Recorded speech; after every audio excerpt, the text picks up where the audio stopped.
Tul il-jum tal-ġimgħa bdiet iż-żjara statali li qed jagħmel f'pajjiżna il-President tal-Konfederazzjoni Svizzera Johann Schneider Ammann u ntlaqa fi Pjazza San George mill-President ta' Malta Mary Louise Coleiro Preca. Segwiet laqa fil-Palazz tal-President, laqa li tula spikkaw it-temi tal-immigrazzjoni, l-aġenda li għandu pajjiżna għall-Presidenza Ewropea u r-relazzjoni taż-żewġ pajjiżi li tmur lura sa 50 sena. Fil-fatt din hija meqjusa bħala żjara storika u dan għax hija din l-ewwel darba li l-President Svizzeru żar pajjiżna. Il-President Coleiro Preca rrimarkat kif ir-relazzjoni bejn iż-żewġ pajjiżi hija fuq bosta livelli minn dawk finanzjarji sa edukattivi. Semmit kif pajjiżna hawn 572 kumpanija b'shareholder Svizzeru kif ukoll istituzzjonijiet diplomatiċi bħal Diplo Foundation u Medak li operaw minn Malta.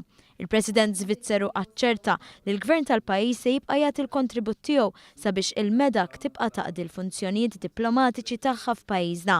Il-President Schneider Ammann tkellem dwar l-importanza li ż-żewġ pajjiżi isaħħu r-relazzjoni tagħhom ukoll fil-qasam tar-riċerka u l-kompetittività, elementi li fi kliemu jgħinu biex titjieb is-sistema tax-xogħol.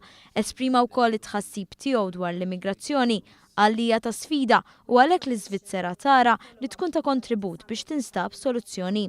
Dan fil-waqt li qal li jaqbel mal-programm ta' rilokazzjoni tal-Unjoni Ewropea. B'tifkira għal din iż-żjara, il-President ta' Malta rregalat mudell ta' karozzin magħmul mill-fidda fil-waqt li l-President Svizzeru ta' kaxxa ta' mużika magħmula fl-Iżvizzera. Kaxxa li meta tindaq jinstemaw l-innu Malti u dak Svizzeru.